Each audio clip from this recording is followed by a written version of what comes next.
खरं तर दोघांची भाषणं संपली ना की एकत्र आरोळ्या ठोका.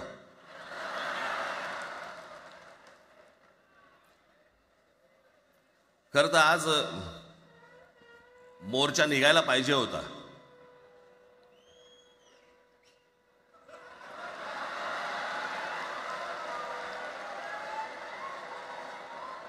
तोंडानेच आहे ना.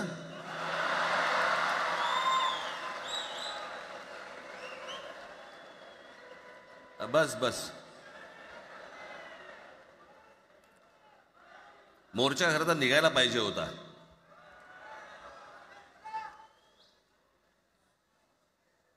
मराठी माणूस कसा सर्व बाजूने एकवटतो याचं एक चित्र मोठ्या प्रमाणावरती उभं राहिलं असतं.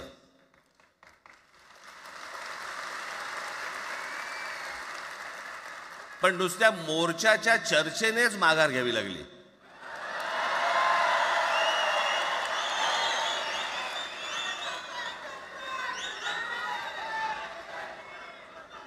खरं तर आजचाही मेळावा हा खरं तर शिवतीर्थावरती मैदानात व्हायला पाहिजे होता.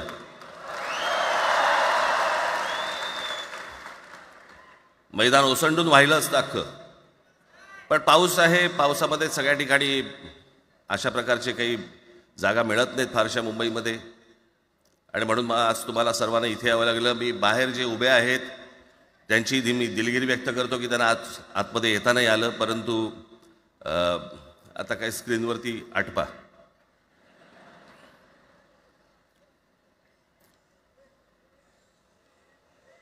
मी माझ्या मुलाखतीमध्ये एक म्हटलं होतं की ज्याच्यातनं या सगळ्या गोष्टी खरं तर सुरू झाल्या. आणि मी असं म्हटलं होतं की कोणत्याही वादापेक्षा आणि कुठच्याही भांडणापेक्षा महाराष्ट्र मोठा आहे.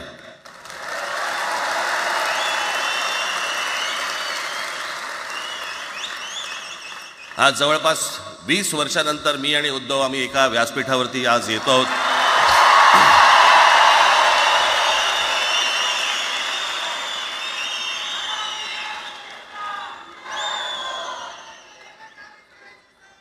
जे माननीय बाळासाहेबांना जमलं नाही, जे अनेकांना जमलं नाही, आम्हाला दोघांना एकत्र आणायचं, ते देवेंद्र फडणवीसला जमलं.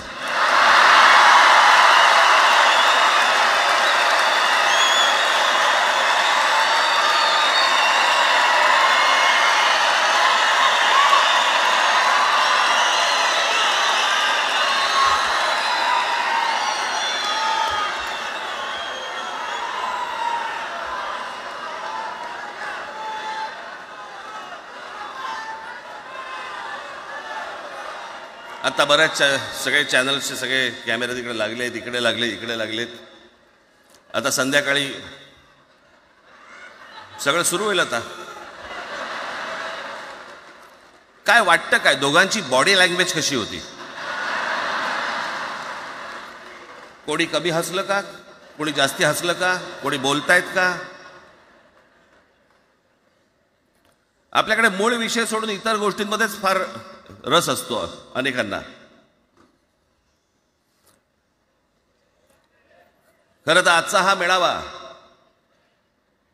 मोर्चालाही तीच घोषणा होती, आजच्या मेळाव्यालाही तीच घोषणा आहे की कुठचाही झेंडा नाही, मराठी हाच अजेंडा.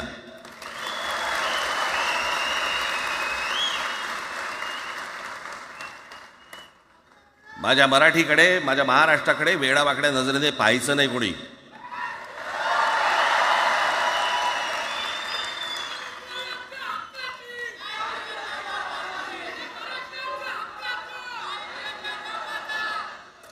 ठरलं ना आपलं सगळ्यात शेवटी द्यायच्या घोषणा. बसा, शांत बसा. खरं तर हा प्रश्नच अनाठाई होता, काही गरजच नव्हती. हे कुठून अचानक हिंदीचं आलं मला काही कळलं नाही. मला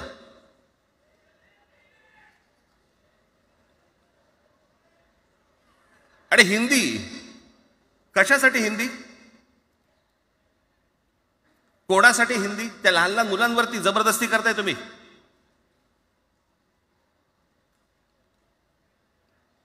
कोणाला विचारायचं नाही शिक्षण तज्ज्ञांना काही विचारायचं नाही, कोणाला काही विचारायचं नाही. बस आमची सत्ता आहे, आमच्याकडे बहुमत आहे, आम्ही लादणार. तुमच्या हातात सत्ता असेल ती विधान भवनात,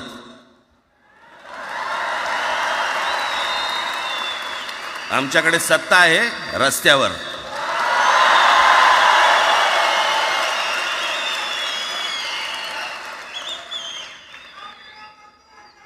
एक पत्र लिहिलं, 2 पत्र लिहिली, नंतर ते दादा भुसे माझ्याकडे आले. मला म्हणाले की आम्ही काय म्हणतो एवढं समजून तर घ्या, एवढं काय म्हणतो एवढं ऐकून तर घ्या. म्हटलं दादा तुम्हाला एक गोष्ट सांगतो, तुम्ही काय सांगता ते ऐकून घेईन पण ऐकणार नाही.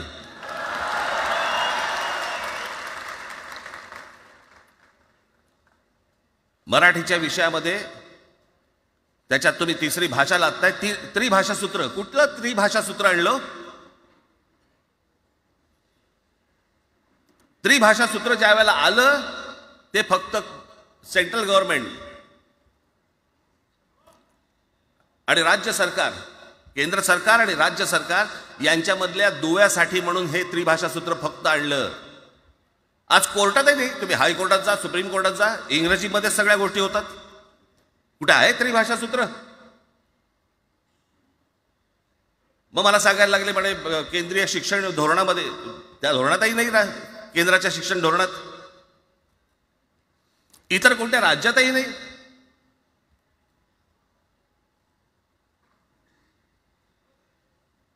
महाराष्ट्रात प्रयोग करून पाहिला तरी दक्षिणेची राज्य तर हिंग लावून विचारत नाही त्यांना. पण महाराष्ट्र ज्या वेळेला पेटून उठतो त्यावेळेला काय घडतं आणि काय होतं हे आज राज्यकर्त्यांना समजलं असेल.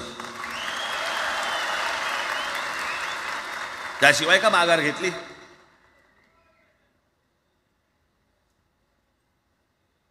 विनाकारण आणलेला विषय होता.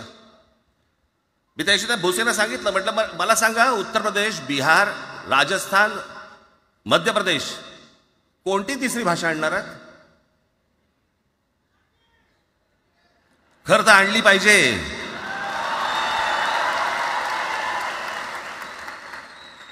एक गंमत बघा, हिंदी भाषिक राज्य आहेत ती आर्थिकदृष्ट्या मागास, आणि हिंदी न बोलणारी जी राज्य आहेत ती आर्थिकदृष्ट्या प्रगत, आणि वर आम्ही हिंदी शिकायचं. यांना हिंदीतून राज्य नाही सांभाळता आली, यांना राज्यांचा विकास नाही करता आला. जे हिंदी बोलत नाहीत त्या राज्यांमध्ये, हिंदी बोलत असलेल्या राज्यांमधनं नोकरी धंद्यासाठी लोक इकडे येत आहेत आणि हे म्हणतात हिंदी शिका. कोणासाठी शिकायचं? 5वी नंतर काय हिंदी चित्रपट सृष्टीमध्ये जाणार आहेत पोरगा? कोणासाठी शिकायचं? हिंदी भाषेबद्दल मला वाईट नाही वाटत, भाषा कोणतीही श्रेष्ठच असते, उत्तमच असते. मग ती मराठी असेल, गुजराती असेल, तामिळ असेल, पंजाबी असेल, बंगाली असेल, हिंदी असेल, अजून कुठचीही असेल. एक भाषा उभी करायला खूप प्रचंड तपश्चर्या लागते, खूप लोकांची मेहनत असते. एक लिपी उभी करायला खूप प्रचंड ताकद लागते.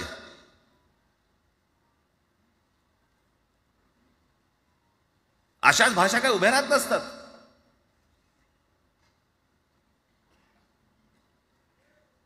आणि या भाषेचं नवीन कुठून आणलं? त्याशी ते अमित शहा म्हणाले ज्याला इंग्रजी येतं त्याला पुढे म्हणे लाज वाटेल, म्हणे मला इंग्रजी येतं. अरे तुम्हाला नाही येत?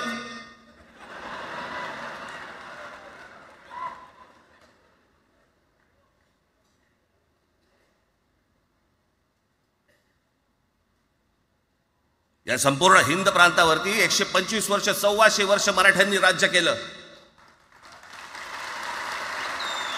125 वर्ष इतक्या राज्यांवरती आम्ही राज्य केलं. तो त्यावेळेला राज्यच नव्हती, पण जे प्रदेश होते त्याच्यावरती राज्य केलं. आम्ही मराठी लादली गुजरातवरती, मध्य प्रदेशवरती, राजस्थानवरती, पंजाबवरती, इतर सगळ्या प्रांतांवरती जिथे जिथे म्हणून अटोकपर्यंत पोहोचले होते मराठा साम्राज्य, आम्ही लादली. अरे हिंदी भाषा आहे 200 वर्षापूर्वीची भाषा आहे, महाराजांच्या काळात पण नव्हती.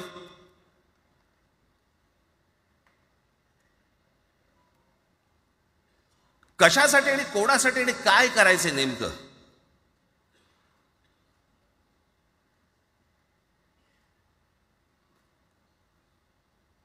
यांनी फक्त चाचपडून पाहिलं, चाचपडून.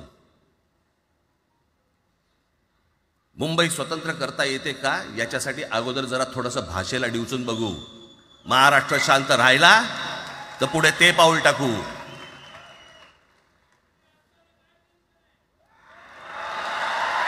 कोणाची माय व्हॅली आहे त्यांनी महाराष्ट्राला हात घालून दाखवावं, मुंबईला हात घालून दाखवावं.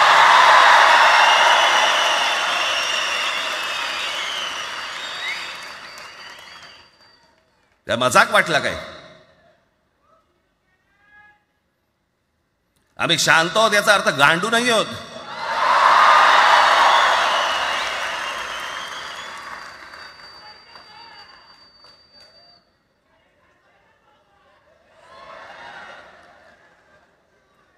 काही अंगावरती लादायचा प्रयत्न करता आणि मग आता माघार घेतली ना, मग माघार घेतली त्याचं काय करायचं? मग वेगळ्या ठिकाणी वळवा सगळं प्रकरण. वेगळ्या ठिकाणी म्हणजे कुठे? ठाकरेंची मुलं इंग्रजी मीडियम मध्ये शिकली, बरं, मग पुढे? म्हणजे दादा भुसे मराठी मीडियम मध्ये शिकून शिक्षण मंत्री झाले, देवेंद्र फडणवीस इंग्रजी मीडियम मध्ये शिकून मुख्यमंत्री झाले. कुठे काय शिकले याचा काय संबंध?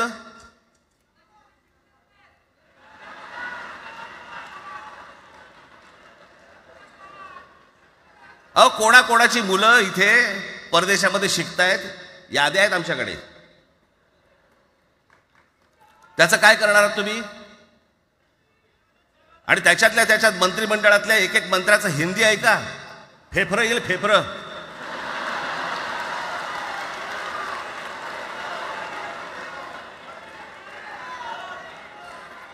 हे असले प्रश्न महाराष्ट्रातच विचारले जातात. आता मी तुम्हाला अजून एक गोष्ट सांगतो.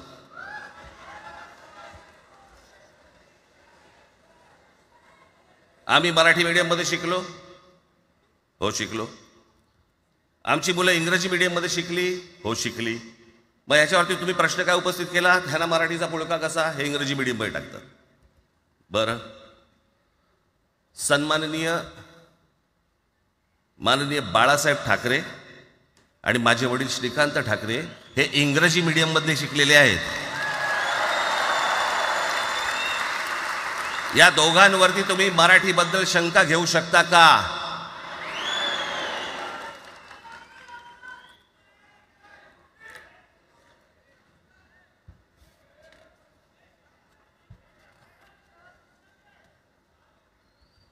लालकृष्ण अडवाणी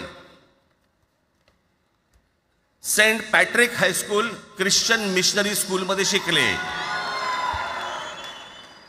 हिंदुत्वावर शंका घेऊ का त्यांच्या? कॉन्व्हेंट स्कूल मध्ये शिकलेले आहेत अडवाणी. दक्षिण भारतामध्ये बघा,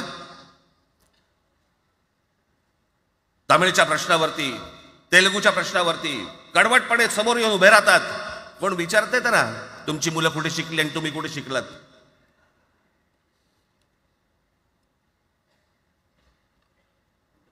उद्या मी हिब्रू भाषेत शिकीन आणि मराठीपणाचा कडवट अभिमान बाळगीन. काय प्रॉब्लेम आहे?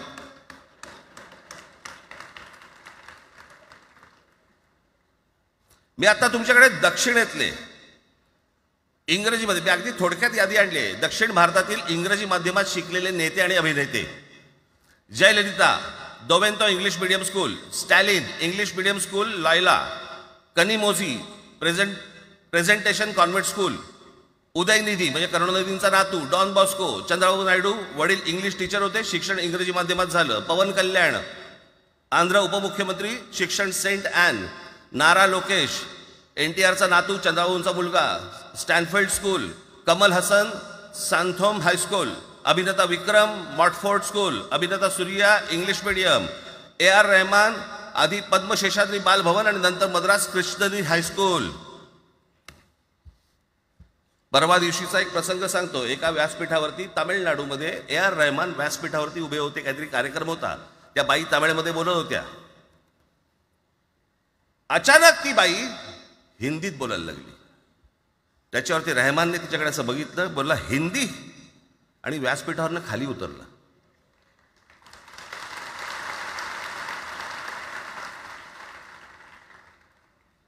तुमचा कडवटपणा हे तुम्ही शिक्षण कुठे घेतले याच्यावरती नसतो. तो कडवटपणा तुमच्या आतमध्ये असावा लागतो. म्हणजे बाळासाहेब इंग्रजी मीडियममध्ये शिकले, इंग्रजी वर्तमानपत्रामध्ये व्यंगचित्र काढायचे, पण मराठीचा अभिमान याच्या बाबतीत कधी तडजोड नाही केली.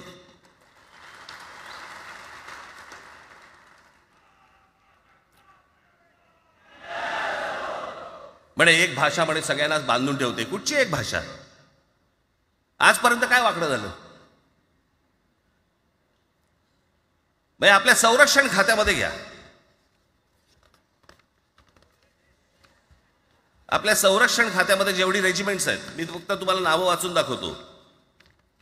मद्रास रेजिमेंट आहे, राजपुताना रायफल्स आहे, राजपूत रेजिमेंट आहे, डोगरा रेजिमेंट आहे, सीख रेजिमेंट आहे, जाट रेजिमेंट आहे, पॅराशूट रेजिमेंट आहे, पंजाब रेजिमेंट आहे, ग्रेनेडियर्स आहेत, सीख लाईट इन्फंट्री आहे, मराठा लाईट इन्फंट्री आहे, गढवाल रायफल्स आहे, कुमाऊ रेजिमेंट आहे, आसाम रेजिमेंट आहे, बिहार रेजिमेंट आहे, महार रेजिमेंट आहे, जम्मू काश्मीर रायफल्स आहे, जम्मू आणि काश्मीर लाईट इन्फंट्री आहे, नागा रेजिमेंट आहे, गोरखा रायफल्स आहे, गोरखा रायफल्स आहे, त्याच्यानंतर तुमचं लडाख स्काउट्स आहे, अरुणाचल स्काउट्स आहे, सिक्कीम स्काउट्स आहे. इतक्या राज्यांच्या आज आपल्या संरक्षण खात्यामध्ये लोक आहेत आणि इतक्या रेजिमेंट्स आहेत.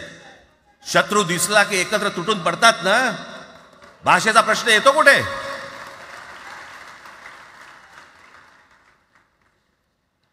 या देशामध्ये जेव्हा भाषावार प्रांतरचना झाली तीच या गोष्टींसाठी झाली ना, की प्रत्येक भाग तसे भाषांचे होते म्हणून. मग या सगळ्या गोष्टी का सुरू केल्यात तुम्ही? कशासाठी सुरू केल्यात? काय याच्या मागचं राजकारण? आत्ता सांगून ठेवतो. आज तुम्ही सगळेजण मराठी म्हणून एकत्र आलात. आज महाराष्ट्रामधला तमाम मराठी आज मराठी म्हणून एकत्र आला. टाळ्या वाजू नका. मी काय सांगतोय नीट ऐका. याचा पुढचं राजकारण ह्यांचं पुन्हा तुम्हाला जातीमध्ये विभागायला सुरुवात करतील. पुन्हा हे जातीचं कार्ड खेळायला सुरुवात करणार. मराठी म्हणून तुम्हाला कधी एकत्र येऊ देणार नाहीत. हे जातीपातीमध्ये विभागायला सुरुवात करतील. आता हे सुरू केलं. काल कोणीतरी ते व्यापाऱ्याच्या कानफडीत मारली मीरा भाईंदरला. त्याच्या काय इथे लिहिलं होतं काय गुजराती?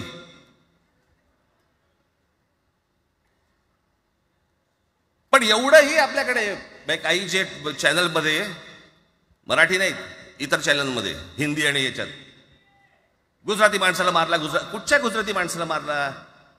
बाचाबाचीमध्ये समोरचा गुजराती निघाला, इकडचा मराठी निघाला. त्याच्यामध्ये काय गुजरात्यानं मारलं का? केवढे व्यापारी आहेत.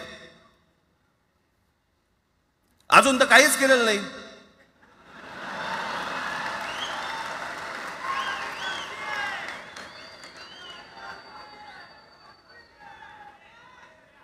अर्थात त्यांना मराठी आली पाहिजे याच्याबद्दल वाद नाही. विनाकारण उठसूट काय मारामारी करायची गरज नाही आणि मारायची गरज नाही. पण जर जास्ती नाटकं केली तर कानाखाली आवाज काढलाच पाहिजे तुम्ही. पण चूक त्यांची असली पाहिजे. आणि एका गोष्टीचं लक्षात ठेवा, अशी कधी गोष्ट कराल त्याचे व्हिडिओ काढू नका.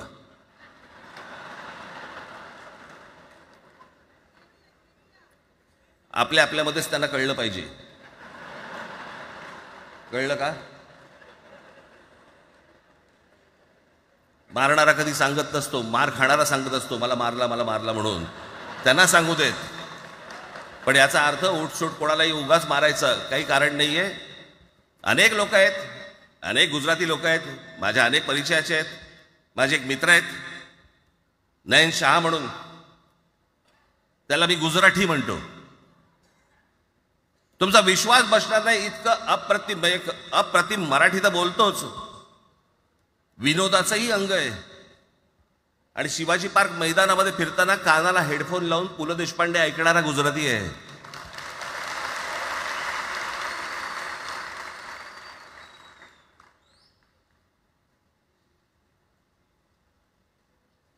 मी मगाशी तुम्हाला सांगितलं की हे मराठीचं बाळकडू, आमच्यासाठी ते बाळकडूच होतं.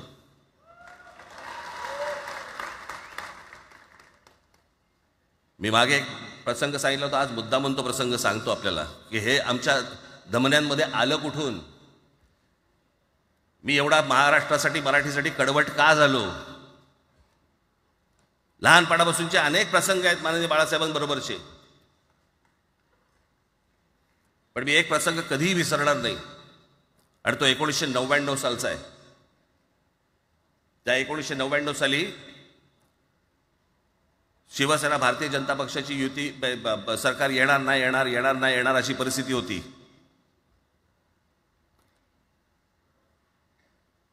पवार साहेब त्यावेळेला त्यांनी राष्ट्रवादी काँग्रेस पक्ष स्थापन केला होता. वेगवेगळे लढले होते. आणि मग सगळ्या त्या वादामध्ये, शिवसेना भारतीय जनता पक्षाच्या त्या वादामध्ये काहीच होईना. दिवसामागून दिवस चाललेत, परंतु काही होईना. एके दिवशी मी मातोश्रीला खाली बसलो होतो, दुपारची वेळ होती. अचानक 2 गाड्या लागल्या. साधारणपणे 3:30-4 वगैरे वाजले असतील. ते जरा वेळेला नाव विसरतो मी, पुण्याचं कोणतो जावडेकर, प्रकाश जावडेकर आणि काही मंडळी आली. मला म्हणाले, राज बाळासाहेबांना अर्जंट भेटायचं आहे. म्हटलं आत्ता ते भेटणार नाही. म्हटलं ती त्यांची झोपायची वेळ आहे. नाही म्हणे अर्जंट आहे म्हणे. म्हटलं नाही भेटणार. म्हटलं मी तुम्हाला सांगतो. म्हटलं काय विषय काय. म्हटलं मी बोलायचं काम करतो. म्हटलं काय विषय काय. आणि त्यांना सांगा मुख्यमंत्री पदाचा विषय झालेला आहे. म्हटलं अच्छा, अरे वा. म्हटलं काय झालं. सुरेशदादा जैन यांना दोन्ही बाजूने आम्ही ठरवलंय की त्यांना मुख्यमंत्री करायचं. एवढं फक्त बाळासाहेबांना सांगायचं. ठीक आहे. मी वर गेलो. रूममध्ये काळोख, शांतता. आम्ही अरे तुरेमध्ये बोलायचो म्हणून मी हाक मारली. म्हटलं हे काका. गाढ झोपले होते. म्हटलं काका उठ. ए काका उठ. बघितलं माझ्याकडे. काय रे. म्हटलं नाही ती सगळे खाली जावडेकर वगैरे सगळी मंडळी आली आहेत. म्हटलं बरं मग.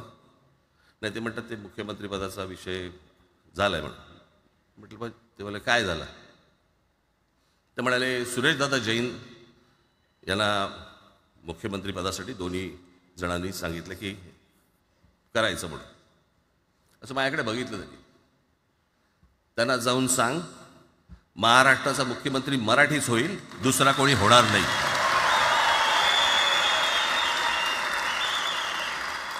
मराठी या एका विषयासाठी मला तिकडे कळलं की या माणसाने सत्तेवर लाथ मारली.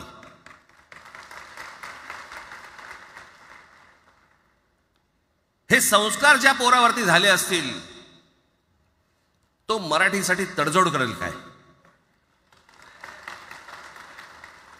बाकी सगळ्या युत्या आघाड्या सगळ्या कुठच्याही गोष्टी होत राहतील. महाराष्ट्र, मराठी माणूस, मराठी भाषा याच्यावर तडजोड होणार नाही. कोणत्याही परिस्थितीत होणार नाही. याच्या पुढे देखील तुम्ही सर्वांनी सावध असणं पण गरजेचं आहे आणि सतर्क असणं पण तेवढंच गरजेचं आहे. पुढे पुढे काय काय गोष्टी घडतील, काय काय गोष्टी होतील कल्पना नाही. परंतु मला असं वाटतं की ही मराठीसाठीची एकजूट ही कायम राहावी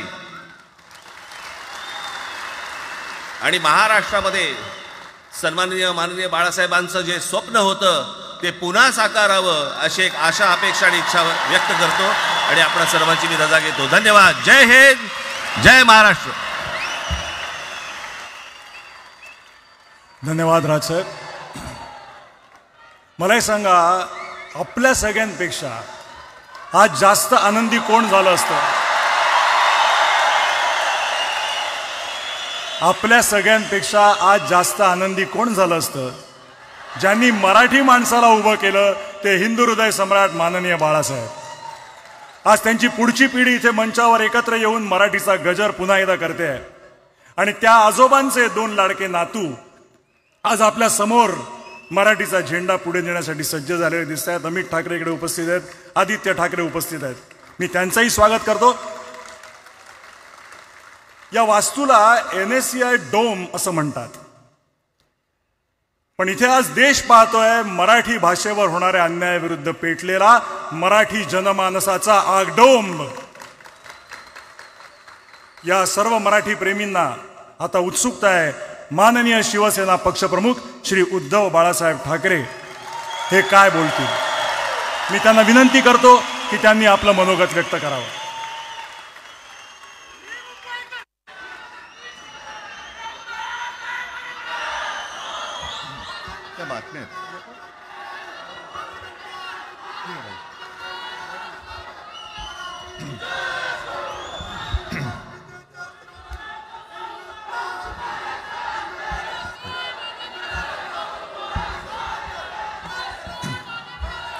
बऱ्याच वर्षानंतर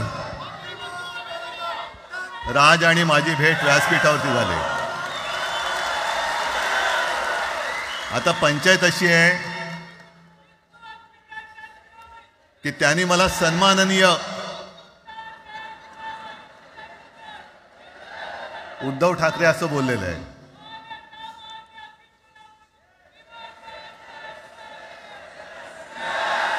ठीक आहे.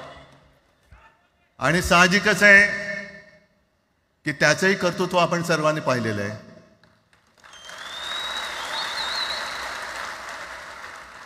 म्हणून माझ्या भाषणाची सुरुवात करताना सन्माननीय राज ठाकरे आणि जमलेल्या माझ्या तमाम मराठी हिंदू बांधवांनो, भगिनींनो आणि मातांनो,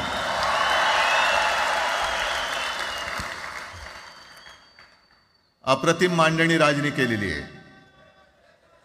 माझ्या भाषणाची काय आवश्यकता आहे असं मला वाटत नाही, कारण आजच्या कार्यक्रमाची घोषणा झाल्यानंतर साहजिकच आहे सगळ्यांचं लक्ष हे आज भाषणाकडे आहे.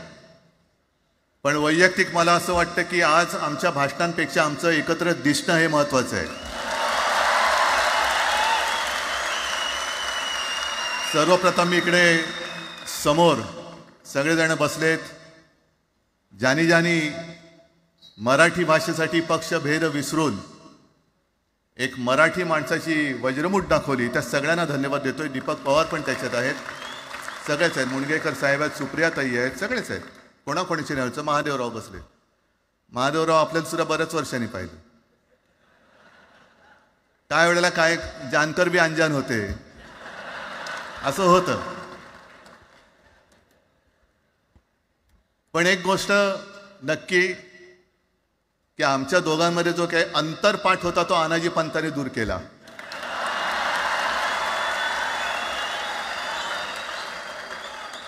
आता अक्षता टाकण्याची काय तुमच्याकडनं अपेक्षा नाहीये. एकत्र आलोय एकत्र राहण्यासाठी.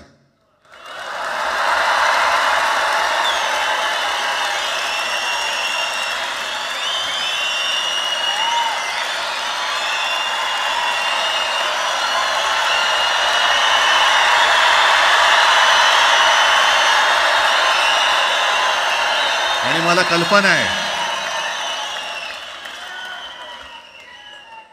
आज मला कल्पना आहे की अनेक बुवा महाराज हे बिझी आहेत. कोण लिंब कापतंय, कोण टाचण्या मारतंय, कोण गावी जाऊन अंगारे दुपारे करत असेल, रेडे कापत असतील. त्या सगळ्यांना सांगतो, या सगळ्या भोंदूपणा विरुद्ध माझ्या आजोबांनी लढा दिला होता आणि त्यांचे आम्ही वारसदार म्हणून तुमच्यासमोर उभे ठाकलेलो आहोत.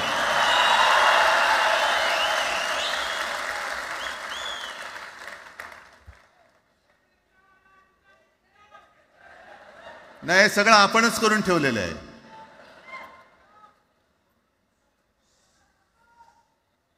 भाषेवरनं जेव्हा एखादा विषय निघतो तेव्हा तो केवळ वरवरचा धरून चालणार नाही. मधल्या काळामध्ये अगदी दोघांनी, म्हणजे मी काय, राजनैतिक आणि आपण सगळ्यांनी या नतद्रष्टांचा अनुभव घेतलेला आहे. वापरायचं आणि फेकून द्यायचं. आता आम्ही दोघं मिळून तुम्हाला फेकून देणार आहोत.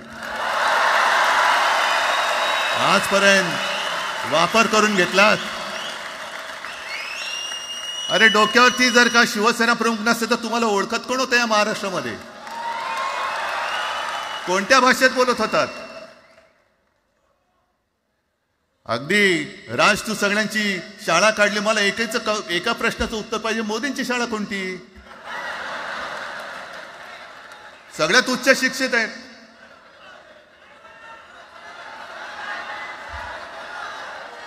पण हे जे काय यांची मध्यंतर मी बोललो ना, भाजप ही अफवांची फॅक्टरी आहे. मधल्या काळात त्यांनी सुरू केलं होतं. उद्धव ठाकरेने हिंदुत्व सोडलं. हिंदुत्व ही कोणत्याही भाषेची मक्तेदारी नाही. आम्ही अस्सल मराठी बोलणारे तुमच्याही पेक्षा जास्त कडवट कट्टर देशाभिमानी हिंदू आहोत. तुम्ही काय आम्हाला हिंदुत्व शिकवताय? अरे 92-93 साली जेव्हा जे काय घडलं, देशद्रोही मातले होते, तेव्हा मुंबईतल्या अमराठी लोकांना सुद्धा हिंदू म्हणून माझ्या शिवसैनिकांनी, शिवसेना प्रमुखांच्या शिवसैनिकांनी व मराठी माणसांनी वाचवलेलं आहे. आणि देवेंद्र फडणवीस आज जे बोललेत, बातमी आले सगळीकडे, मी इकडे बातम्या आणल्यात. भाषेच्या नावाखाली गुंडगिरी सहन केली जाणार नाही. जर महाराष्ट्रामध्ये मराठी माणूस न्याय मागण्यासाठी आंदोलन करत असेल आणि त्याला जर का तुम्ही गुंड म्हणत असाल तर आम्ही गुंड आहोत. आम्ही गुंड. न्याय मागणं म्हणजे गुंडगिरी नाहीये. आणि जर का गुंडगिरी केल्याशिवाय तुमच्या दरबारी न्याय मिळत नसेल तर आम्ही गुंडगिरी करूच.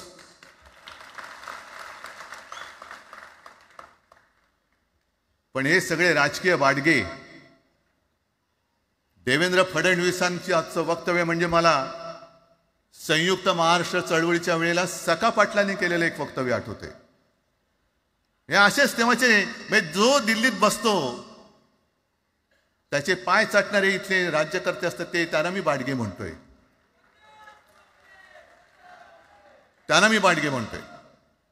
कारण संयुक्त महाराष्ट्र चळवळीमध्ये मुंबई आपल्याला आपण मिळवली. आपण म्हणजे आपण मराठी माणसांनी. तेव्हाही तत्कालीन जे सत्ताधारी होते, हो अगदी काँग्रेस होतीच ना तेव्हा सत्तेवर, मुंबई मराठी माणसाला द्यायला तयार नव्हती. आणि तेव्हा सुद्धा एक मराठी माणूस, म्हणजे आज जे बोलतात ना आम्ही मराठी नाहीत का, अरे तुम्ही नुसतं नावाने मराठी आहात, तुमच्या अंगात मराठी रक्त आहे की नाही आता तपासावं लागेल.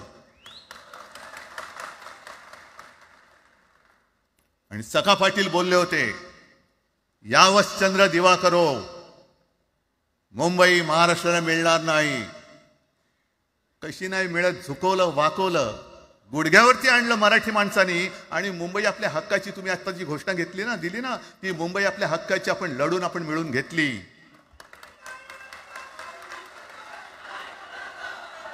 कशासाठी हा सगळा तुम्ही घोळ घालतात? पण याच्या मागे मी जे माझ्या डोक्यात जो एक विचार आहे, पटतो की नाही बघा. हे यांचं सध्या जे काय चालू आहे, म्हणजे आधी आपल्याला सुद्धा वाटलं होतं.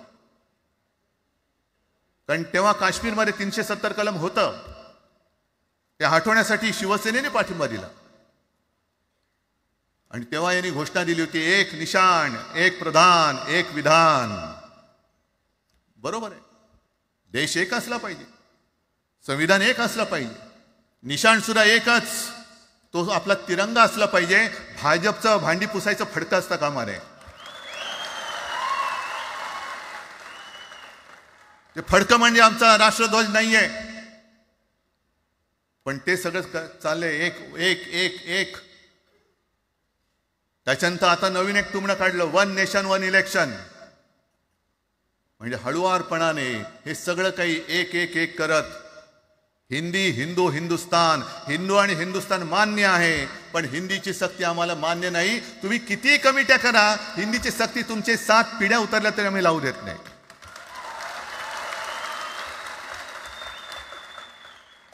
मग एक फेक नरेटिव्ह पसरवायचं. हे उद्धव ठाकरेच्याच काळातलं. अरे उद्धव ठाकरे एवढं काम करत होता, मग पाडलात कशाला गद्दारी करून? का नाही बोंबललात तेव्हा? पण मी अभिमानाने सांगेन, माझ्या मंत्रिमंडळातले सहकारी इकडे बसले, जितेंद्र आव्हाड आहेत, आणखीन कोणी असतील, मी मुख्यमंत्री असताना महाराष्ट्रामध्ये मी मराठीची सक्ती केली होती आणि केलीच, ज्याचा मला अभिमान आहे. काय केलं त्याचं तुम्ही? मराठी भाषा महाराष्ट्रामध्ये सक्तीची करावी लागली. का करावी लागली? कोण आहेत आमच्या मराठीचे दुश्मन? कोण आहेत? पण महाराष्ट्रामध्ये मराठीची सक्ती केल्यानंतर सुद्धा काही लोक कोर्टामध्ये गेले. ती गुंडगिरी नाही होत. पण आता कोणतरी एक तो भेडिया असं ना त्याचं नाव,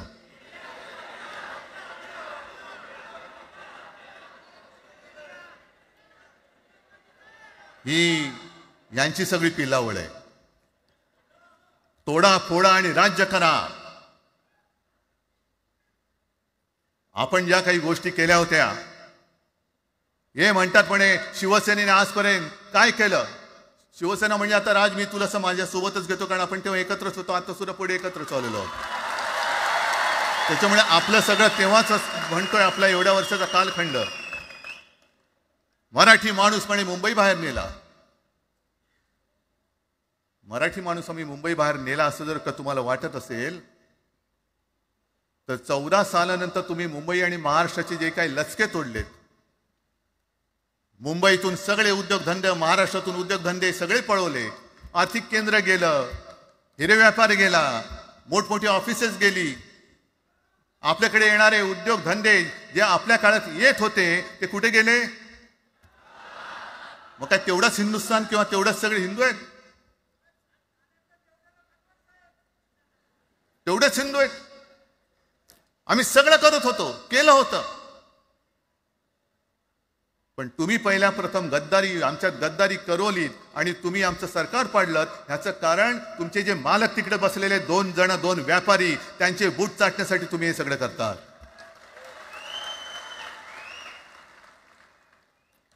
हे इतक्या वर्षाचं सगळं सहन करत करत करत आपण आलो. आपल्या डोळ्या देखत सगळे लचके तोडले जात आहेत. आपल्या दोघांनाही भांडवलं जात आहे आणि नतद्रष्ट आपल्या डोक्यावरती बसतायत. किती काळ सहन करायचंय?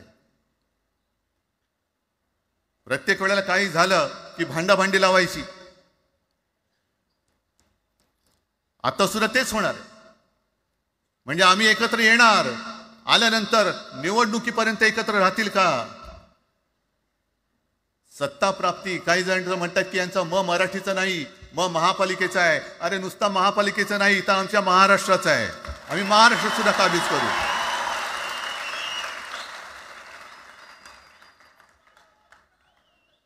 आज तर निवडणुका नाही आहेत.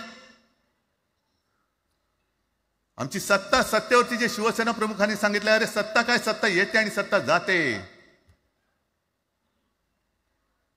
पण आपली ताकद ही आपल्या एकजुटीमध्ये असली पाहिजे. दर वेळेला संकट आलं की आपण सगळे मराठी एकवटतो आणि संकट गेलं की आपणच एकमेकांमध्ये भांडायला लागतो. आता नको, हा नतद्रष्टपणा आता करायचा नाहीये, अजिबात करायचं नाहीये.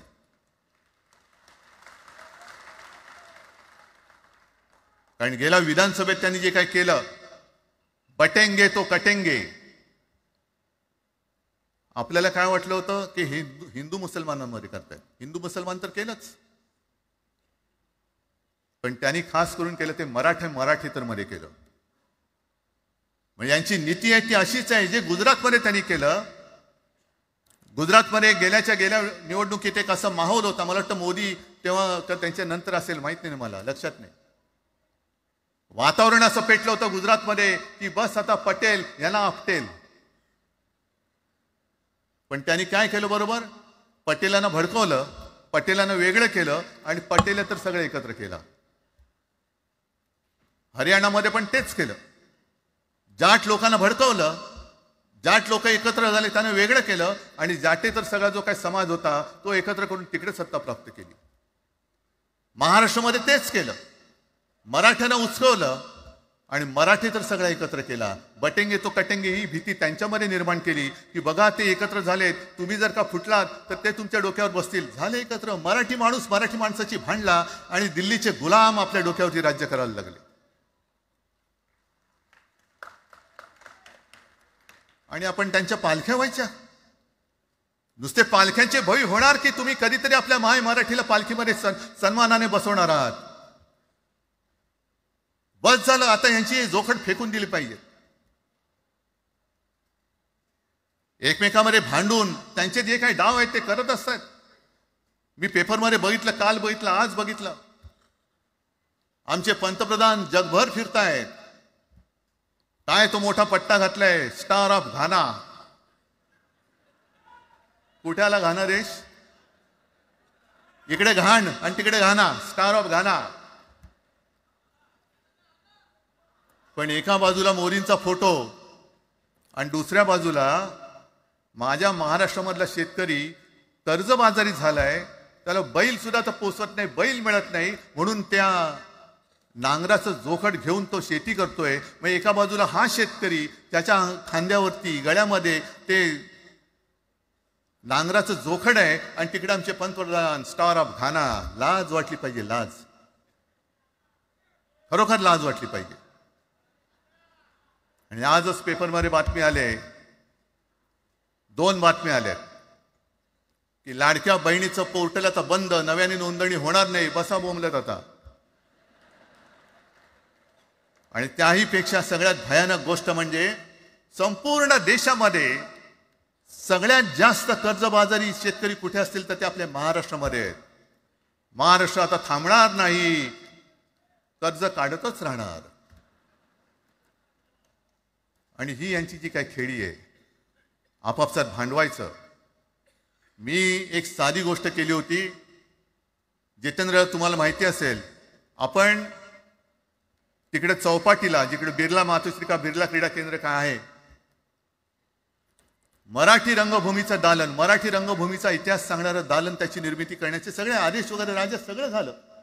आराखडा मंजूर केला मी. आणि 2-3 महिन्यापूर्वी बातमी आली की तो आराखडा यांनी केराच्या टोपलीत टाकला. ती जागा यांच्या मालकाच्या मित्राच्या घशात टाकतात. हा मराठीचा तुमचा अभिमान? मराठी भाषा भवनाची त्याचं भूमिपूजन मी केलं होतं. माझ्या सोबत अजित पवार होते, उपमुख्यमंत्री. कुठे गेलं मराठी भाषा भवन? कुठे गेलं मराठी भूमीचं रंगभूमीचं दालन? का तुम्ही आमची मराठी मारतात? का तुम्ही आमच्यावरती सक्ती करता आहात? अनेकदा सांगितलं की आम्ही कोणत्याही भाषेच्या विरोधात नाही आहोत, पण जर आमच्यावरती सक्ती करण्याचा प्रयत्न केला तर आमची शक्ती काय ती एकदा तुम्हाला अशी दाखवू की पुन्हा तुम्ही कधी डोकंवर नाही काढणार, पुन्हा डोकंवर काढणार नाही. या सगळ्या गोष्टींकडे आपण आज एकत्र आलेलो आहोत. पुन्हा आपल्यामध्ये काड्या घालण्याचे उद्योग होतील, कारण त्यांचा धंदाच तो आहे. एकतर कुठे, मी नेहमी सांगतो, कोणाच्याही लग्नामध्ये भाजपवाल्यानं बोलवू नका. येतील मस्त श्रीखंड, बासुंदी, पोळ्या बिळ्या खातील आणि त्याला नवरा बायकोत भांडण लावून दुसऱ्या लग्नात जेवायला जातील.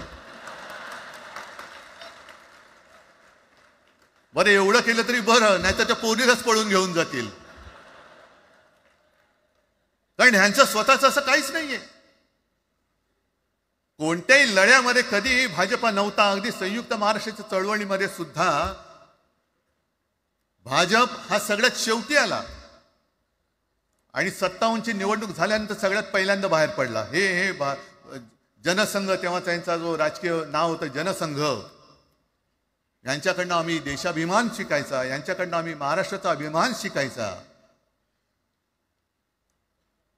आणि आम्ही आपापसात भांडून ह्यांना सगळं काही बहाल करून टाकायचं, या सगळं विकून टाका, सगळा सत्यानाश करून टाका. अरे आपली मुंबईच्या शिंदड्या उडवल्या जात आहेत. अख्खी मुंबई कोणाच्या घशात घालतायत? कोणाच्या? बघत बसायचं सगळं. म्हणजे आज सगळ्यात जास्त जर कोणी जमिनीचा मालक मुंबईमध्ये असेल तो यांच्या मालकाचा मित्र आहे, अदानी. कोणाची जागा? कोणी रक्त सांडलं? कोणी ते हुतात्मा स्मारकाला वंदन करताना सुद्धा आपल्याला लाज वाटली पाहिजे. अरे त्यांनी तर रक्त सांडलं, बलिदान केलं, पण त्यांनी रक्त सांडून मिळून गेलेली मुंबई जर का आपण राखू शकणार नसू तर आपल्याला लाज वाटली पाहिजे, शरम वाटलं पाहिजे. म्हणून त्या रक्ताची शपथ घेऊन मुंबई आणि मराठीच्या रक्षणासाठी आपल्याला उभं राहायला पाहिजे. ठीक आहे, असतील, होते मत, पटली होती, पटले नसतील, पण याच्या पुढे मराठी आणि महाराष्ट्र धर्माचं रक्षण करणं आमचा हनुमान चालीसाला विरोध नाहीये, पण मारुती स्तोत्र आम्हाला का विसरायला लावताय? मारुती स्तोत्र आहे ना, भीमरूपी महारुद्रा. आमचा जय श्रीरामला विरोध नाहीये, पण भेटल्या म्हटल्यानंतर राम राम हे म्हणणारे आम्हीच मराठी. हे तुम्ही आता जय श्रीरामची घोषणा द्यायला लागलात, पण जय जय रघुवीर समर्थ सांगणारे समर्थ रामदास त्यावेळेला आमचे होऊन गेले. त्यांनी आम्हाला पहिल्यांदा रामाची भक्ती शिकवली. त्याच्यामुळे यांचा काही आगा नाही, पिछा नाही. राजकारणातले हे व्यापारी आहेत, वापरा आणि फेका. तो एक गद्दार काल एक बोललाय, जय गुजरात.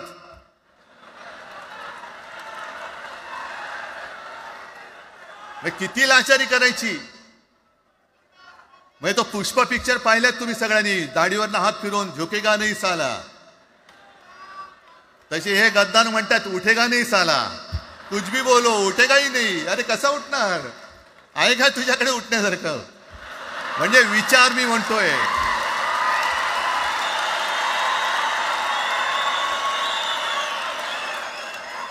अरे विचार वगैरे मी म्हणतोय.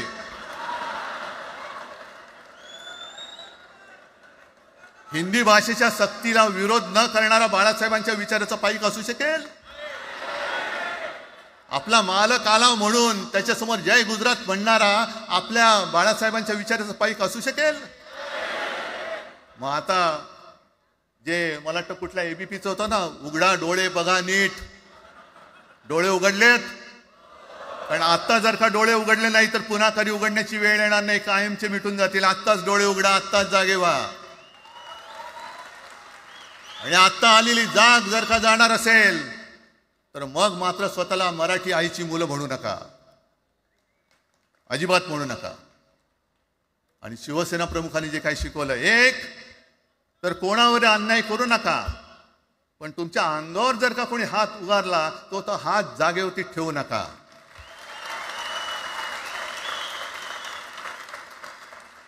देवेंद्र फडणवीस भाषिक गुंडगिरी सहन करणार नाही तुम्ही म्हणता आहात. मला एक मराठी माणूस असा दाखवा की जो आपल्या देशात इतर राज्यामध्ये जाऊन गुंडगिरी करू शकतो, हिंमत आहे त्याची? एक मराठी माणूस दाखवा. पण तुमचे सगळे चेले चपाटे उठतायत, कोणावरही आरोप करतायत, तमाशे करतायत. अरे कोणताही मराठी माणूस किंवा कोणताही भाषिक इतर प्रांतीय भाषेत तिकडे गेला, राज्यात गेला आणि दादागिरी करण्याचा प्रयत्न केला तर उभा चिरून टाकतील तिथली लोक. बंगालमध्ये जाऊन बघा, तमिळनाडूमध्ये जाऊन बघा.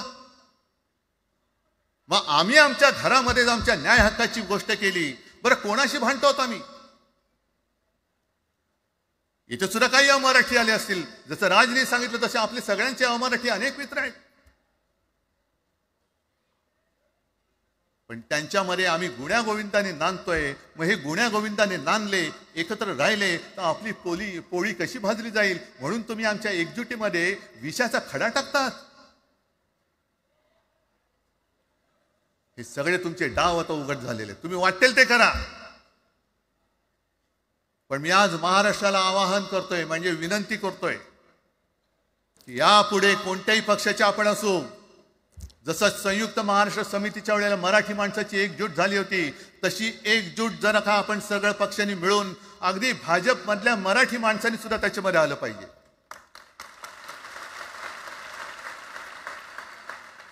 का नाही यायचं? ज्या राज्यामध्ये राहता, ज्या मातीमध्ये तुम्ही जन्माला आलात, ज्या आईच्या पोटी जन्म घेतलात,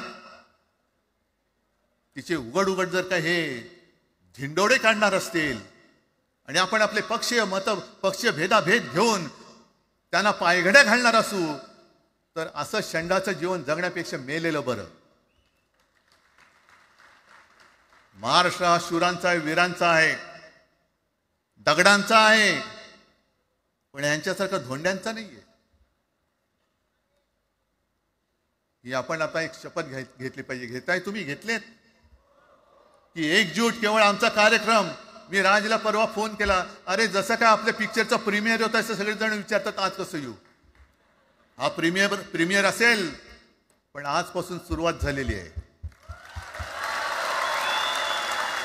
आजपासून सुरुवात झालेली आहे. एक तर आम्ही कोणाशी दादागिरी करणार नाही, पण कोणी दादागिरी केली तर आम्ही ती सहनही करणार नाही. शिवसेना प्रमुखांनी तेव्हा जे सांगितलं होतं तेच परत एकदा सांगतोय. मराठा मराठेतर, ब्राह्मण ब्राह्मणेतर, 96 कोळी 92 कोळी, स्पृश्य अस्पृश्य, घाटी कोकणी, हे सर्व भेदाभेद गाडून मराठी माणसाची भक्कम एकजूट बांधा.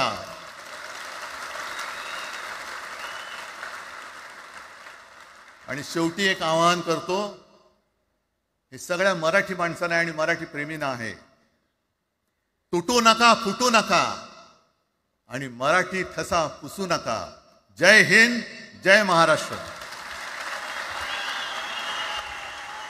धन्यवाद उद्धव साहेब. या कार्यक्रमाला खास जे उपस्थित राहिले होते, कॉम्रेड प्रकाश रेड्डी, सौ सुप्रिया सुळे, कॉम्रेड अजित नवले, महादेव जानकर साहेब, जयंत पाटील साहेब आणि जितेंद्र आव्हाड साहेब आणि इतरही अनेक नेते आहेत. त्यांचे पुन्हा एकदा आभार मानतो. आणि ही तर खरी सुरुवात आहे अनेक अनिष्ट गोष्टींचा शेवट करण्याची. मराठी भाषेसाठी आणि मराठी माणसासाठी असेच उत्सवी दिवस येत राहोत. माननीय राजसाहेब काही बोलू इच्छितात?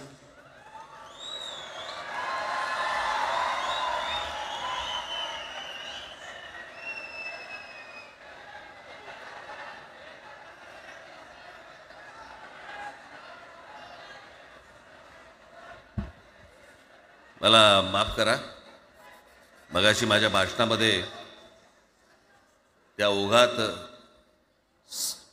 जे पक्ष या सगळ्या लढ्यामध्ये सामील झाले त्यांची नावं घ्यायला मी विसरलो.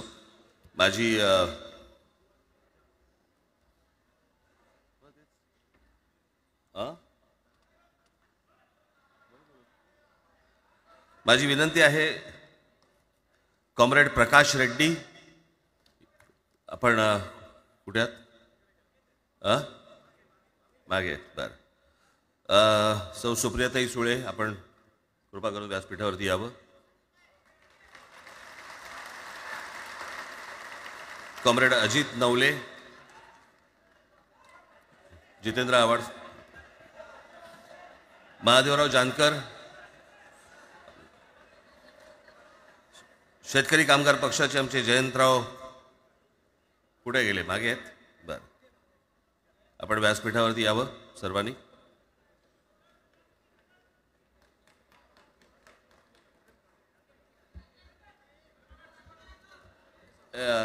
हे काढा सोड.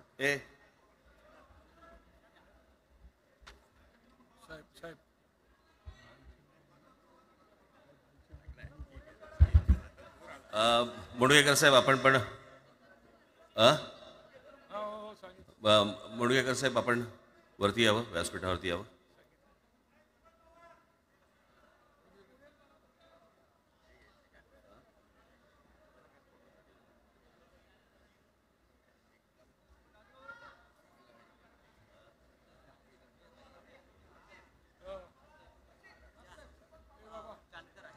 दीपक पवार इथे आहेत का? त्यांनी कृपया मंचावरती यावं. दीपक पवार.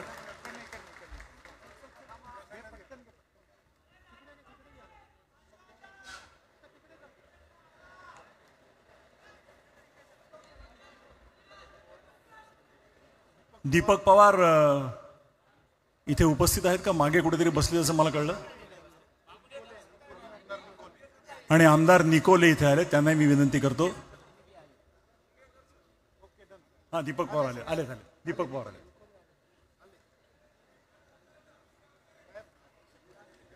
तर मंडळी, ही मी मगाशी म्हटलं तसं सुरुवात आहे. महाराष्ट्रातील प्रत्येक माणूस मराठी बोलताना पाहायचं असेल तर ही त्याची सुरुवात आहे. मी निमंत्रकांतर्फे आपल्या सर्वांचे आभार मानतो.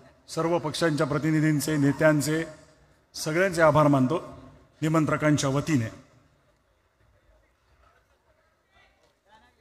मराठी भाषेसाठी आणि मराठी माणसासाठी असेच उत्सवी दिवस येत राहोत आणि महाराष्ट्राची नेहमीच प्रगती होवो अशी सदिच्छा व्यक्त करून आणि आयोजकांचे आणि उपस्थित सर्व मराठी जनांचे आभार मानून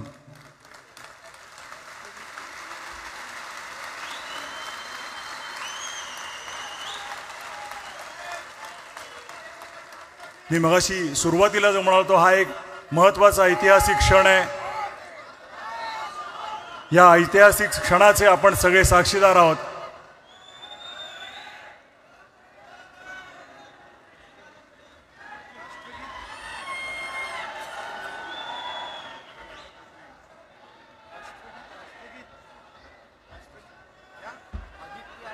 आणि माननीय आदित्य ठाकरे आणि अमित ठाकरे इकडे, त्यांनी कृपया मंचावरती यावं. आणि तेजस ठाकरे यांनी यावं.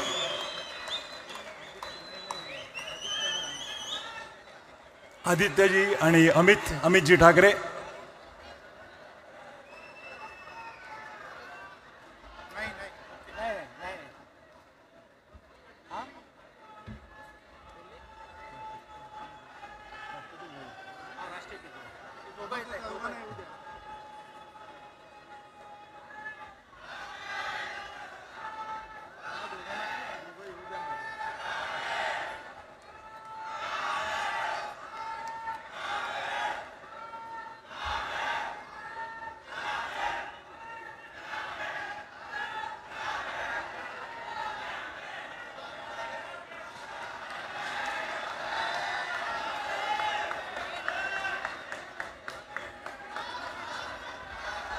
आणि हो, संजयजी राऊत इकडे उपस्थित आहेत, त्यांनी इथे यावं.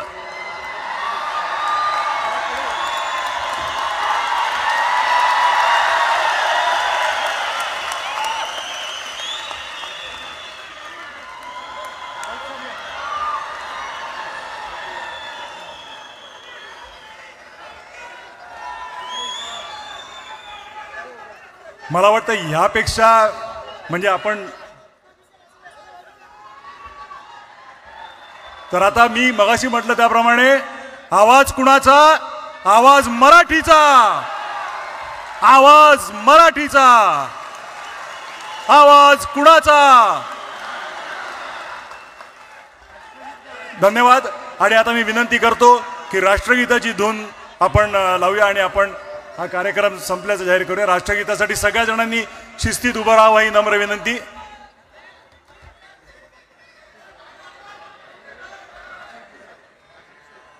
राष्ट्रगीत सुरू करत आहोत.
आयोजकांचे आणि उपस्थित सर्व मराठी जनांचे आभार मानून आजचा हा भव्य कार्यक्रम संपल्याचं मी जाहीर करतो.